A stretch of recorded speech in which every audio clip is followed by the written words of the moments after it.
बोला पुंडलिक वरदेव हरी विठ्ठल. श्री ज्ञानदेव तुकाराम. पंढरीनाथ भगवान की जय. माऊली ज्ञानेश्वर महाराज की जय. जगद्गुरु तुकाराम महाराज की जय. ज्ञानेश्वरीचा अध्याय 11वा, याचं वाचन आणि निरूपण आपण करत आहोत. कालपर्यंत 22 भाग झालेले आहेत. आज भाग नंबर 23 आपण बघणार आहोत. 560 पर्यंत ओव्या झालेल्या आहेत. आज 561 पासून ओव्या आपण पाहणार आहोत.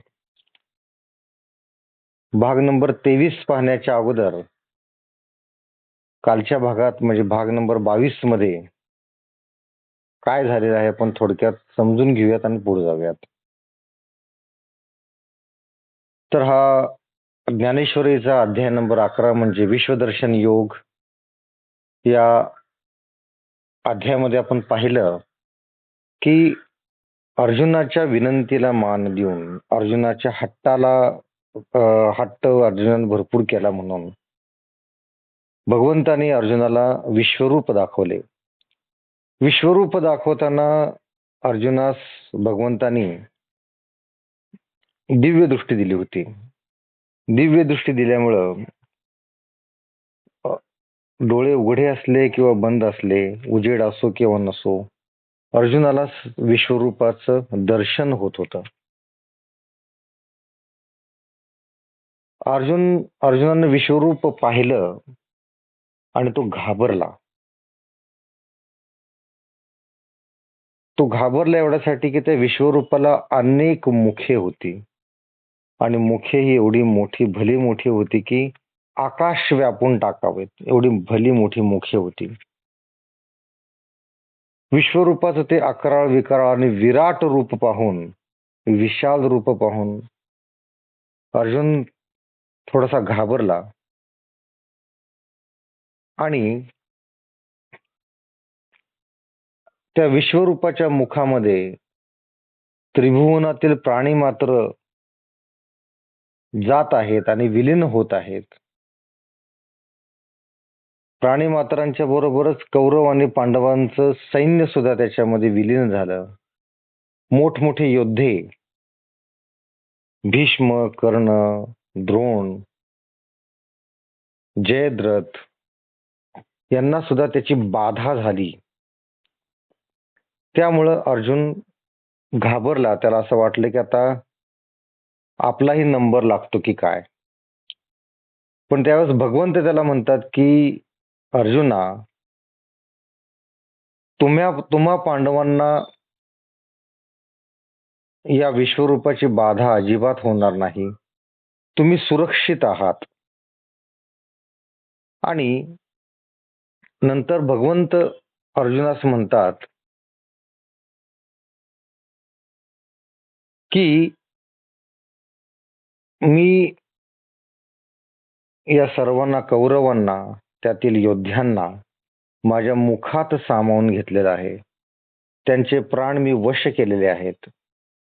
तर तू आता युद्धास तयार हो आणि युद्ध कर आणि हे युद्ध जिंक.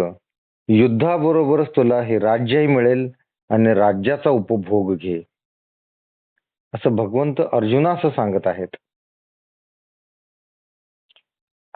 हे सांगत असताना भगवंत म्हणतात की जे द्रोण आहेत त्यांना घाबरण्याचं कारण नाहीये. द्रोणाची पर्वा करू नको, भीष्माचं भय बाळगू नकोस, कर्णावर शस्त्र कसं चालवू याचा विचार करू नकोस, जयद्रथाला मारण्याचा करता कशाची योजना करावी याच्याविषयी विचार करू नको. कारण हे सर्व भिंतीवरील सिंहाप्रमाणे निर्जीव आहेत. ते एका पोतेरानं भिंतीवरचा सिंह जसा आपण पुसून टाकतो तसं तू यांना संपवू शकतोस. किंवा हे जे सगळे योद्धे तुला आता रणांगणावर दिसत आहेत ते कुंभाराच्या मातीच्या भावल्याप्रमाणे आहेत. त्यामुळे तू उठ आणि लढायला तयार हो. आता हे सांगत असतानाच भगवंतानी एक चमत्कार केलेला असतो. एक चमत्कार करतात ते म्हणजे की मुखामध्ये जे सर्व सृष्टी, सर्व प्राणी मात्र गेलेले असतात. ते सर्व पहिल्या ठिकाणी आहे असं ते स्थापन करतात. पण स्थापन झाल्यानंतर अर्जुनास सांगतात की कौरव आणि पांडवांचं सैन्य हे निर्जीव आहे. त्यांचे प्राण मी अगोदरच हरण केलेले आहेत. बाकीचे मात्र जे प्राणी मात्र आहे ते मात्र ते त्यांच्या त्यांच्या वेळेप्रमाणे त्यांचा अंत होईल. त्यांचे जे जे ठरलेले त्यांचं आयुष्य आहे ते संपूर्ण आयुष्य ते भोगतील. अशा पद्धतीनं सर्व सृष्टी भगवंत पुनःस्थापित करतात. हा चमत्कार पाहिल्यानंतर अर्जुन घाबरतो आणि घाबरून भगवंतास विनंती करत आहे. अर्जुन भगवंतास विनंती करत आहे, पण भगवंत अर्जुनास म्हणत आहे की तू उठ आणि युद्धास तयार हो. हे युद्ध जिंक, युद्धाबरोबरच हे राज्य पण जिंक आणि त्या राज्याचा उपभोग घे.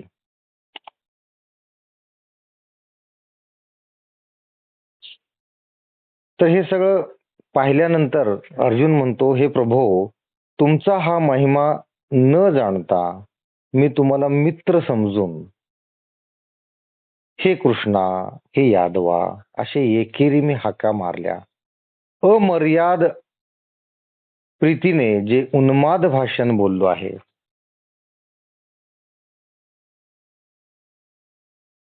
अर्जुन आणि श्रीकृष्ण हे मित्राप्रमाणेच राहत होते पहिल्यापासून. अर्जुनाला माहितीच नव्हते की भगवंताचं हे रूप हे अर्जुनाला माहिती नव्हतं. ज्यावेळेस हे विश्वरूप पाहतो आणि ज्यावेळेस चमत्कार पाहतो त्यावेळेस भारावलेला अर्जुन पश्चात्तापानं श्रीकृष्णास काय म्हणतोय बघा, परंतु प्रभो, तुमची अशी योग्यता आहे असे मी मुळीच जाणले नाही, म्हणून सोयरेपणाच्या नात्याने वागलो. तुमच्याशी नातेवाईकाप्रमाणे वागलो, तुम्हाला अरे तुरे बोललो, तुमच्या बिछाण्यावर झोपलो, अमृताचा उपयोग सडा मार्जनासाठी केला. म्हणजे एवढी एवढी विख्यात व्यक्ती, एवढी भगवंत माझ्यासमोर होते, माझ्या जवळ होते, पण मी त्यांना ओळखू शकलो नाही. आणि हे परब्रह्मा,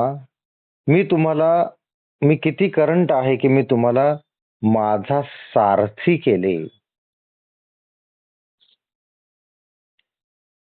नंतर काय केलंय की खेळताना, निजताना, बसताना, जेवताना तुमच्या समक्ष थट्टेने जो तुमचा अपमान केला त्याबद्दल अनंत असे जे तुम्ही व तुमची क्षमा करा अशी मी प्रार्थना करतो. जे माझ्याकडून जे नकळत अपराध झालेले आहेत, तुमचा जो उपमर्द झालेला आहे, खेळताना, बसताना, उठताना, जेवताना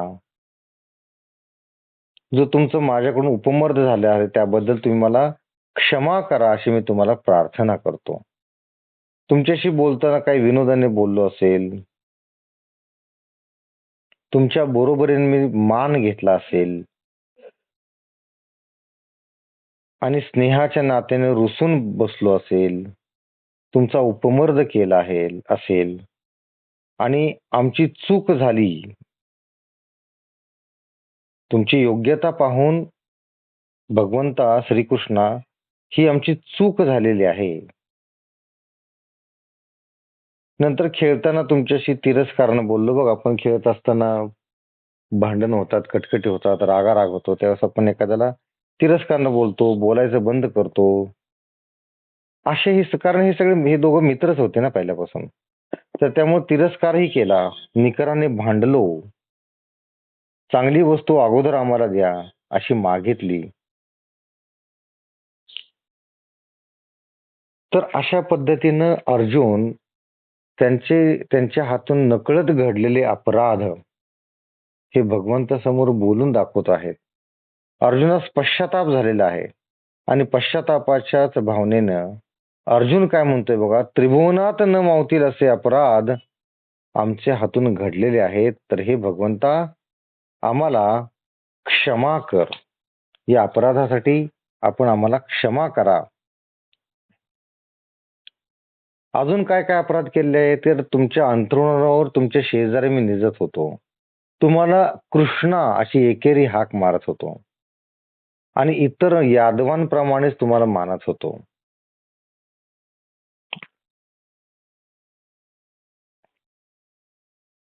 तर अशा पद्धतीने सर्वसामान्यच तुम्ही आहात, सर्वसामान्य यादव आहात असं समजूनच आम्ही आमच्या हातून जो तुमचा उपमर्द झालेला आहे त्याबद्दल आपण आम्हास क्षमा करावी अशी प्रार्थना अर्जुन भगवंता पुढे करत आहेत. आमचे अपराध तुम्ही पोटात घाला. पोटात कशी घाला? आईसारखी. आई ही एकच अशी असते की मुलाचे सगळे अपराध आपल्या पोटात घालत असते. तर आईप्रमाणे तुम्ही माझे हे सगळे अपराध पोटात घाला असं अर्जुन सांगत आहेत. इथपर्यंत आपण मागच्या भागात पाहिलेलं आहे. आता भाग नंबर 23, श्लोक नंबर 43 नंबर श्लोकाचा श्लोकार्थ. तुम्ही या चराचर जगताचे उत्पादक आणि श्रेष्ठ, अतिश्रेष्ठ आणि पूज्य असे गुरु आहात. तुमच्या सामर्थ्याला उपमा नाही. तुमच्यासारखा या त्रैलोक्यात दुसरा कोणी नाही. तेव्हा तुमच्यापेक्षा अधिक कोठून असणार? अर्जुनाची अवस्था काय झाली लक्षात घ्या. अर्जुनानं सुरुवातीला भगवंताला हट्टानं विश्वरूप दाखवण्याची विनंती केली. विश्वरूप पाहिलं, ते अकराळ विकराळ विश्वरूप पाहिल्यानंतर अर्जुन गांगारून गेला, घाबरून गेला आणि भगवंताचा जर चमत्कार तो त्यानं पाहिला की सर्व त्रैलोक्य भगवंताच्या मुखात जात आहे. महानद्या जशा समुद्रास जाऊन मिळतात तसं कौरव आणि पांडवाचं सैन्य भगवंताच्या तोंडात जाताना अर्जुनानं पाहिला आणि नंतर चमत्कार असा झाला की भगवंताने हे सर्व सैन्य, सर्व त्रैलोक्य, सर्व प्राणी मात्र जागच्या जागी स्थापन केले. हा चमत्कार पाहिल्यानंतर भांबावलेला, घाबरलेला अर्जुन, त्याला रिअलाइज होतं की आपल्याकडून किती मोठ्या चुका झालेल्या आहेत. की आम्ही तुमच्या अंथरुणावर जाऊन बसत होतो, तुम्हाला आम्ही कृष्ण असं हाक मारत होतो, एकेरी बोलत होतो, तुमच्याप्रमाणे मान सन्मान आम्हालाही मिळावा असा हट्ट करत होतो, वगैरे वगैरे अपराध आमच्याकडून झालेले आहेत. पण तुम्ही आईप्रमाणे तुम्ही हे अपराध आपल्या पोटात घाला आणि आम्हाला क्षमा करा असं अर्जुन म्हणत आहे. जी जाणीतले मिया साचे, महिमान आता देवाचे, जे देव होय चराचराचे, जन्मस्थान हरिहरादी समस्ता, देवा तू परमदेवता, वेदा तेही पढविता, आदि गुरु तू, गंभीर तू श्रीरामा, नाना भूत एक समा, सकळ गुणी अप्रतिमा, अद्वितीया, तुझसी नाही सरिसे, हे प्रतिपादनाची कायसे, तुवा जालेनी आकाशे, सामाविले जग, तया तुझे पाडे दुजे, ऐसे बोलितांची लाजिते, तेथ अधिकाजी कीजे, गोठी केवी, म्हणून त्रिभुवनी तू एकू, तुझ सारिखा नाही अणिकू, तुझा महिमा अलौकिकू, नेणिजे माणू. हे श्रीकृष्णा, तुमचा महिमा मी आता पूर्ण जाणला आहे. देवा, तुम्ही या चराचराचे उत्पत्ती स्थान आहात. तुम्ही विष्णू, शंकर आदी करून सर्व देवतांचे परमदैवत आहात आणि वेदांनाही पढवणारे असे मूळ गुरु आहात. अर्जुनास आता लक्षात आलेलं आहे की सर्व देवतांचे परमदैवत हे भगवंत आहेत. आदिशंकराचे सुद्धा परमदैवत हे भगवंत आहेत. चराचराचे उत्पत्ती स्थान हे भगवंत आहेत आणि वेदांनाही पढवणारे जे मूळ गुरु आहेत तेही तुम्ही आहात, असं अर्जुन म्हणत आहे. हे श्रीरामा, तुम्ही गंभीर असून सर्व भूतांच्या ठिकाणी तुमची समदृष्टी आहे. अजून काय वैशिष्ट्य आहे भगवंताचं की सर्व प्राणीमात्रांच्या ठिकाणी भगवंताची समदृष्टी आहे. तुम्ही सर्व गुणात अप्रतिम असून अद्वितीय आहात. आपण म्हणतो ना, एक नंबर आहे, एक नंबर, म्हणजे त्याचे सगळे गुण चांगले असतात. अजून काय म्हणतो आपण, अद्वितीय आहे, म्हणजे त्याच्यासारखं दुसरा कोणी नाही. तर तसंच इथं म्हणतायत ज्ञानेश्वर माऊली भगवंताचं वर्णन करताना म्हणतात की तुम्ही सर्व गुणात अप्रतिम असून अद्वितीय आहात. हे वर्णन ज्ञानेश्वर माऊलीने केलेलं आहे की जे अर्जुनाच्या मुखातून आलेलं आहे. तुमच्या बरोबरीचा दुसरा कोणी नाही याचे प्रतिपादन तरी कशाला करायचे? कारण तुम्ही जे आकाश उत्पन्न केले त्यात सर्व जगाचा समावेश होतो. भगवंताने फक्त प्राणी मात्र उत्पन्न केले का? तो पृथ्वी उत्पत्ती केले का? आकाश सुद्धा उत्पत्ती केली, पाताळ उत्पन्न केलं. तर या आकाशामध्ये हे आकाश उत्पन्न केलं की ज्यात सर्व जगाचा समावेश होतो. त्या तुमच्या बरोबरीने दुसरे कोणी आहे का? कोणी आहे असे म्हणणेच लज्जास्पद होय. भगवंतासारखे दुसरं कोणी आहे? कोणीच नाही. असं कोण म्हणलं तर ते लाजिरवाणं आहे. मग तुमच्यापेक्षा दुसरा कोणी अधिक आहे ही गोष्टच बोलण्यास नको. म्हणजे अद्वितीय तुम्हीच आहात, समदृष्टी तुम्हीच आहात, तुमच्यासारखं दुसरे कोणीही नाही. म्हणून सर्व त्रिभुवनात तुम्ही एकच असून तुमच्या बरोबरीचा किंवा तुमच्याहून अधिक दुसरा कोणी नाही व तुमचा महिमा अगाध असून तो वर्णन करण्यास आम्ही असमर्थ आहोत. माग सांगितलं त्याप्रमाणे चमत्कार जिथं असतो तिथं नमस्कार असतो. अर्जुनानं भगवंताचा चमत्कार पाहिला, मुखात सर्व त्रैलोक्य जाताना पाहिलं आणि परत भगवंताने ते सगळं त्रैलोक्य, सगळं प्राणीमात्र आहे या ठिकाणी स्थापन केले.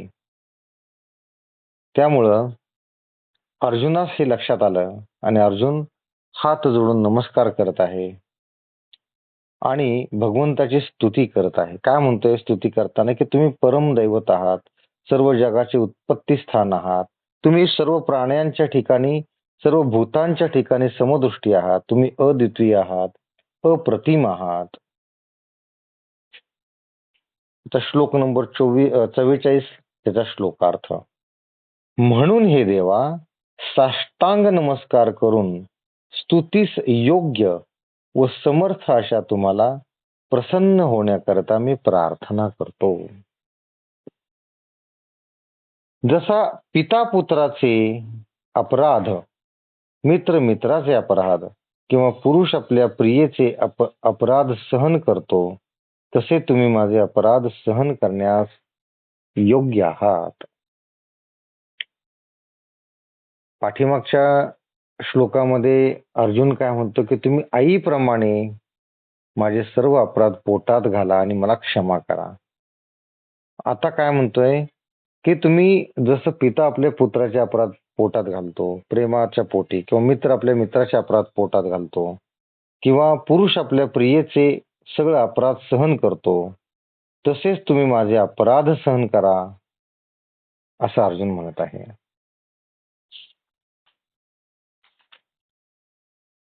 ऐसे अर्जुने म्हणितले, मग पुढती दंडवत घातिले, तेथ सात्विकाचे आले भरते तया.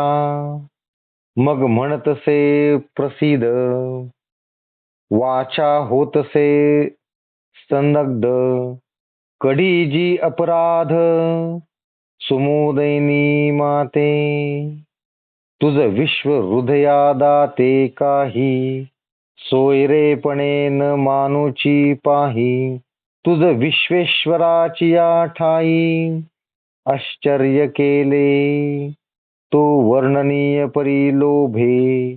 माते वर्णिसी पासभे, तरी मिया वालगी जे क्षोभे अधिकाधिक.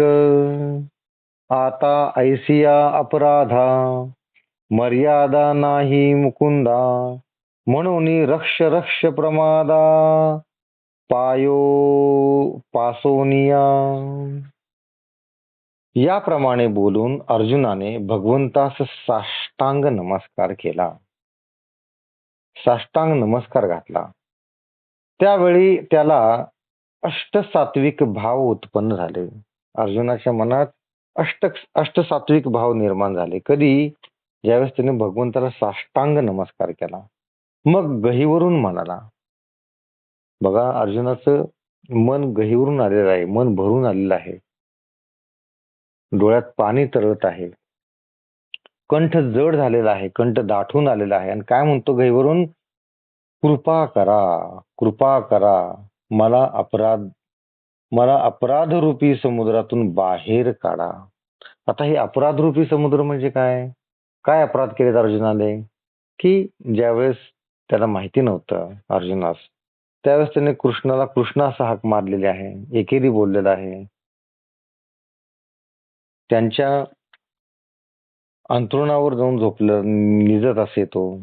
अजून काय अपराध केलेले आहेत? की त्यांच्या आसनावर जाऊन बसत असे, शब्द मोडत असे, थट्टा मस्करी करत असे, उपमर्द केलेला आहे भगवंताचा अर्जुनाने. या सर्व अपराधातून मुक्त होण्यासाठी श्रीकृष्ण गहिवरून येऊन काय म्हणतो? कृपा करा, कृपा करा, मला या अपराध रूपी समुद्रातून बाहेर काढा. तुम्ही आमचे नातेवाईक आहात अशा समजुतीने तुम्हा विश्वसहृदयाला मी कधीच मान दिला नाही. तुम्ही आमचे नातेवाईक आहे असं समजून आम्ही तुमचे सामान्य नातेवाईक आहे या पद्धतीने आम्ही तुमच्याशी वागत होतो. तुम्ही भगवंत आहात हे कुणाला माहिती होतं त्यावेळेस. त्यामुळं आमच्याकडून अनावधानानं अपराध झालेले आहेत, ते तुम्ही पोटात घ्या आणि आमच्यावर कृपा करा.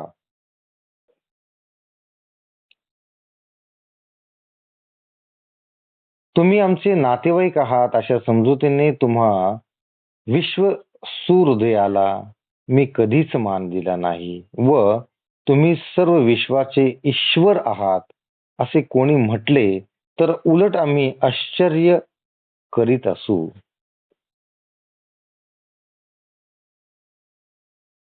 तुमचेच वर्णन करणे योग्य असताही सभेमध्ये जो जो तुम्ही माझे प्रेमानं वर्णन करावे तो तो चढेलपणाने मी अधिकच बडबड करावी. अजून काय अपराध झाला अर्जुनाकडून बघा, की सभेमध्ये सभागृहामध्ये ज्यावेळेस भगवंत अर्जुनाची स्तुती करायचे, खर तर स्तुतीपात्र कोण होते? भगवंत होते. अर्जुनानं भगवंताची म्हणजे श्रीकृष्णाची स्तुती करायला हवी होती, पण भगवंत ज्यावेळेस अर्जुनाची स्तुती करायचे त्यावेळेस अर्जुन चढेलपणाने अधिकच बडबड करायचा.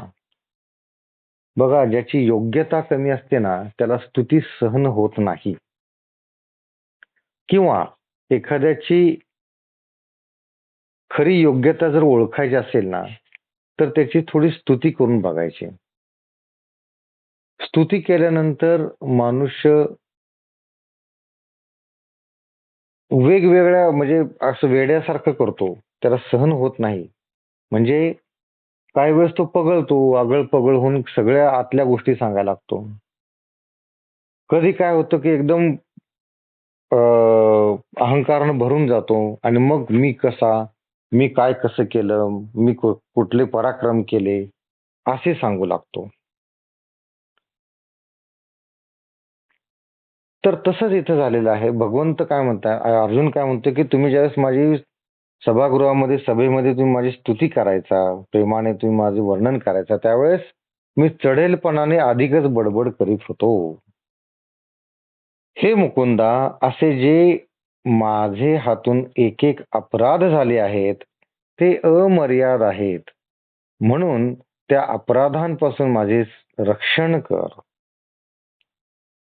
माझ्याकडून असे बरेच अपराध झालेले आहेत. त्या अपराधांपासून तू माझे रक्षण कर.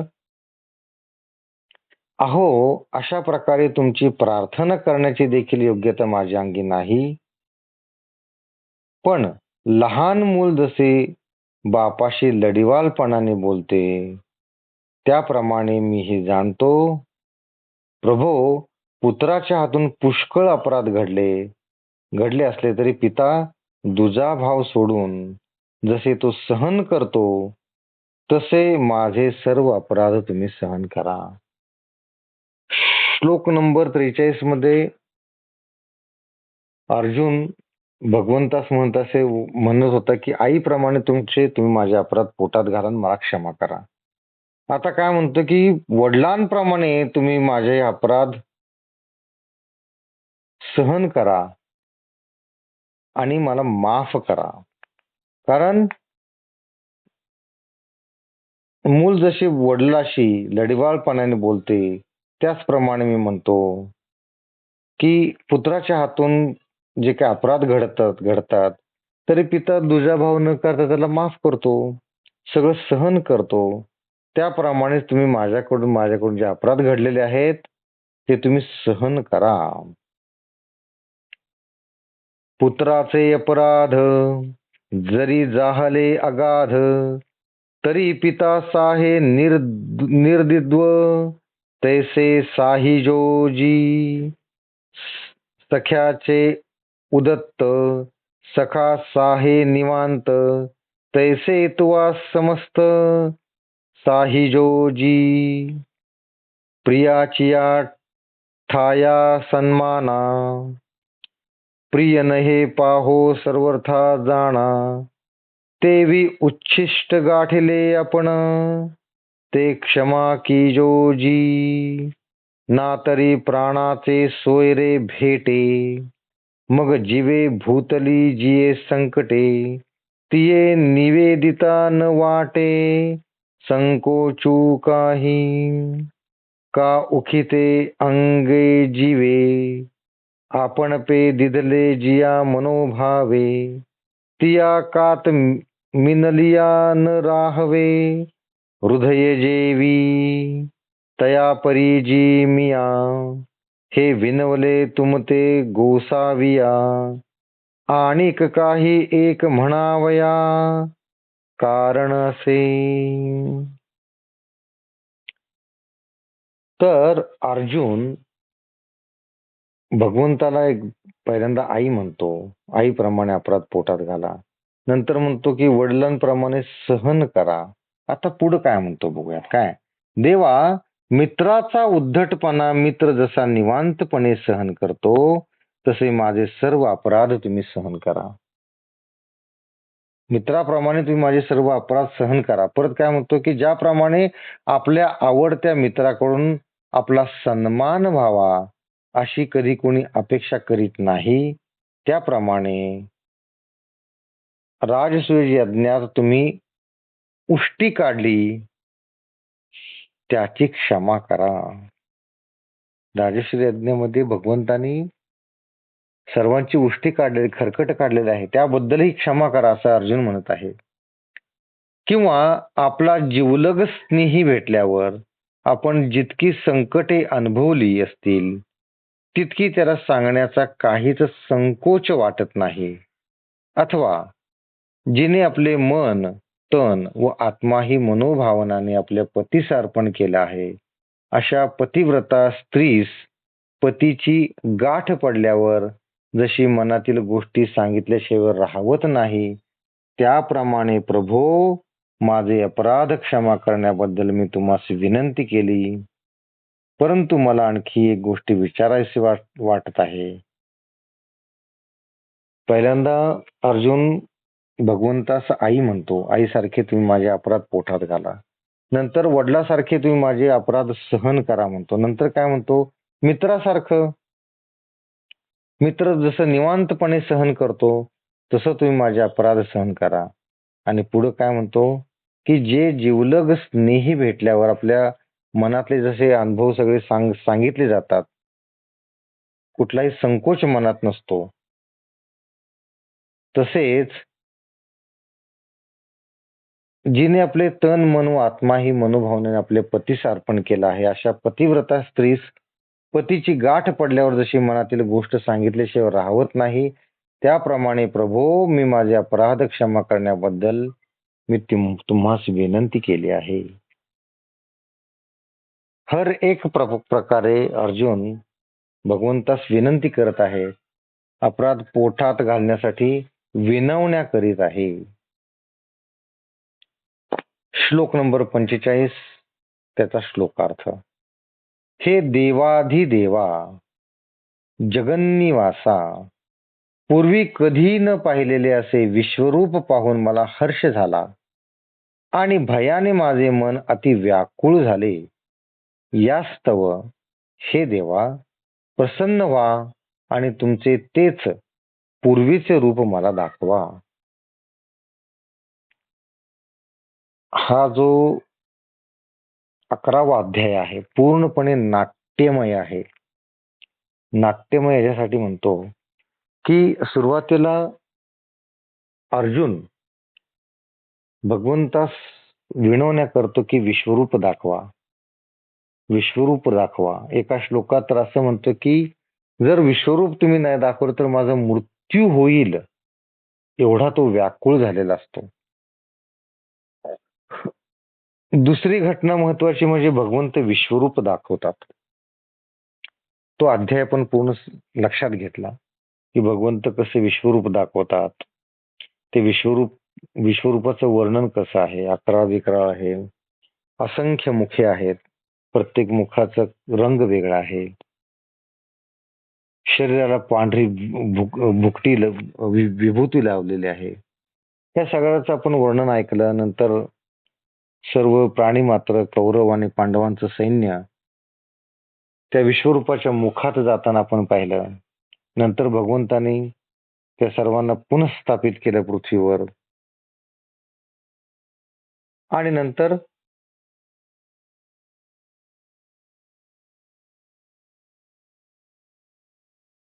तर हे सगळे या सगळ्या घटना या नाट्यमय घटना आहेत.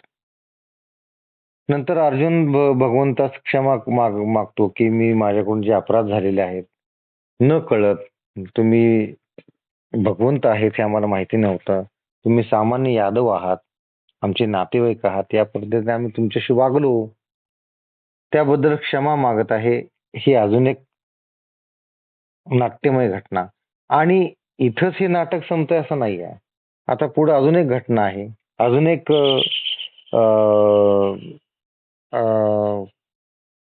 या अध्यायाला टर्न मिळतो. तो म्हणजे अर्जुन आता म्हणतो श्रीकृष्णास की भगवंता आता हे तुमचं विश्वरूप राहू द्यात आणि तुमचं जे पूर्वीचं चतुर्भुज जे रूप आहे ते दाखवा.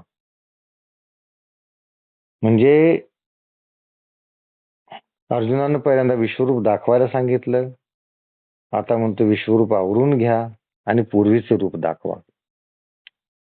तरी देवेसी सलगी केली, जे विश्वरूपाची आळी घेतली, ते माय बापे पुरवली स्नेहाचे. सुरत तरुची झाडे अंगणी लावावी कोंडे, देयावे कामधेनूचे पांडे, खेळावया मिया नक्षत्री डाव पाडावा, चंद्र चेंडू वालागी आणावा, हा छंदू सिद्ध नेला आघवा, माऊलिये तुवा. श्रीकृष्णा, तुमची सलगी करून विश्वरूप दाखवा म्हणून जो छंद केला तो अत्यंत दयाळूपणे तुम्ही पुरवला. मी जो छंद केला, जो हट्ट केला, तो तुम्ही दयाळूपणे तो हट्ट पूर्ण केलेला आहे. कोणता हट्ट केला अर्जुनाने? की विश्वरूप दाखवा असा हट्ट केला होता. अंगणात कल्पतरू लावण्याची व कामधेनूची वासरे खेळावयास देण्याची माझी हौस पुरवली. विश्वरूप दाखवलं म्हणजे काय केलं तुम्ही? तर अंगणात कल्पतरू लावण्याची जी माझी हौस होती ती जशी पुरी करावी तशी तुम्ही ती माझी हौस पूर्ण केलेली आहे. आणि कुठली हौस? की कामधेनूची वासरं खेळवण्यास देण्याची माझी हौस तुम्ही पुरवलेली आहे. मला फाशांच्या ऐवजी खेळण्यास नक्षत्र द्यावी. आता फाशांचे खेळ म्हणजे काय? द्यूत, की त्या द्यूतातच हे पांडव हारलेले असतात. दुर्योधनाचा दृष्ट मामा शकुनी हे असे काय फासे टाकतो की पांडव सगळं राज्य, द्रौपदी सर्व हारतात. तर त्यात जे वापरले जातात, ज्या सोंगट्या असतात त्याला फाशे म्हणतात. तर अर्जुन काय म्हणतो की मला फाशांच्या ऐवजी खेळण्यास नक्षत्रे द्यावी व चेंडूच्या ऐवजी चंद्र द्यावा, ही माझी सर्व हौस तुम्ही मातेप्रमाणे पूर्ण केली. आता अर्जुन काय म्हणतो की तुम्ही मला नक्षत्र खेळायला दिली, चंद्र खेळायला दिला, हे प्रत्यक्ष घडलेलं आहे का? तर तसं नाहीये, ही उपमा आहे. म्हणजे अर्जुनानं ज्यावेळेस भगवंताकडे हट्ट केला की मला तुम्ही विश्वरूप दाखवा, ते असंच आहे की जसं एखाद्या आईनं मुलाला खेळायला चेंडू द्यावा, तसंच भगवंताने चेंडूच्या ऐवजी चंद्र दिला, फाशांच्या ऐवजी नक्षत्रे मला दिली खेळायला. आणि अशा पद्धतीने तुम्ही माझी हौस पुरी केलेली आहे. जिया अमृत लेनाशिया सायाग, तयाचा पाऊस केला 4 मास, पृथ्वी वाहुनी साचे साच, चिंतामणी पेरले. अजून काय केलं बघा भगवंतांनी? जे अमृत थोकडे मिळवण्यासही श्रम पडतात. अमृत सहजासहजी मिळत नाही हो. अमृत पिल्यानंतर आपण अमरच होतो, ते काय सहजासहजी थोडीच मिळतं. तर हे अमृत थोड्या प्रमाणात सुद्धा मिळवणं, कणभर मिळवणं सुद्धा अवघड आहे, त्याला श्रम पडतात. त्याचा 4 महिने पाऊस तुम्ही पाडला. भगवंता, तुम्ही एवढी कृपा केली माझ्यावर की अमृताचा पाऊस तुम्ही 4 महिने पाडला आणि जमीन उत्तम रीतीने तयार करून तिच्या प्रत्येक वाफ्यात चिंतामणी पेरले. भगवंताने जी विश्वरूप दाखवण्याची इच्छा जी पूर्ण केलेली आहे ती त्याला उदाहरण काय दिलेलं आहे बघा, ती कशा पद्धतीने आहे की भगवंताने 4 महिने अमृताचा पाऊस पाडला, त्याप्रमाणे भगवंताने माझी विश्वरूप दाखवण्याची इच्छा पूर्ण केली. अजून काय केलं की उत्तम रीतीने जमीन तयार करून त्या वाफ्यामध्ये चिंतामणी पेरले. अशा पद्धतीने भगवंतांनी माझी इच्छा पूर्ण केली. ऐसा कृतकृत केलो स्वामी, बहुवेळा पाळिया तुम्ही, दाखविले जे परब्रह्मी, नायकी जे कानी, मा देखावयाची केवती गोठी, जयाची उपनिषदा नाही भेटी, ते जिव्हारीची गाठी, मजलागी सोडिली. की कल्पादिला गौनी आजीची घडी धरुनी माझी जेतुली होनी गेली जन्मा. याप्रमाणे प्रभो सर्व गोष्टी मला देऊन माझे लाड पुरवल्याने मी कृतकृत्य झालो आणि जे तुम्ही मला प्रत्यक्ष दाखवले त्या विश्वरूपाची गोष्ट शंकर ब्रह्मदेव यांनी कानांनी ऐकलीच नाही. मग ते त्यांच्या दृष्टीस कोठून पडणार? म्हणजे जे भगवंताने शंकराने जे ऐकलं नाही, दृष्टीस पाहिलं नाही, ते तुम्ही मला दाखवलेलं आहे आणि तुम्ही माझ्या अशा पद्धतीने लाड पुरवलेले आहे, त्यामुळे मी कृतकृत्य झालेलो आहे.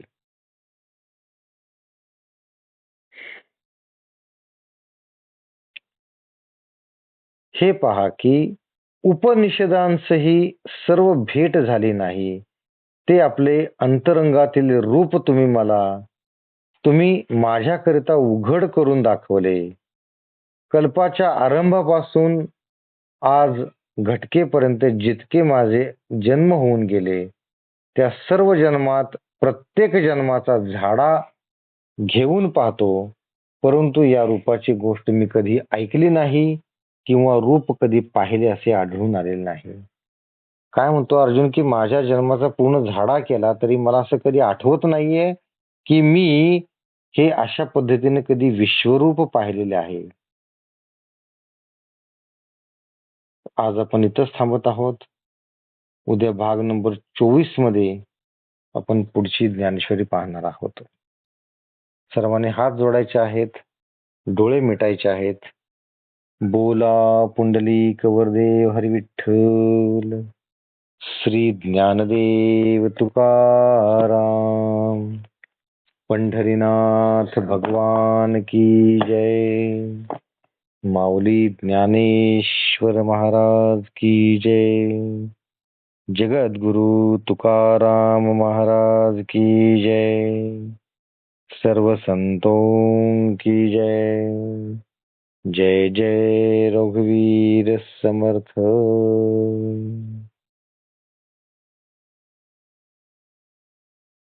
राम कृष्ण हरी.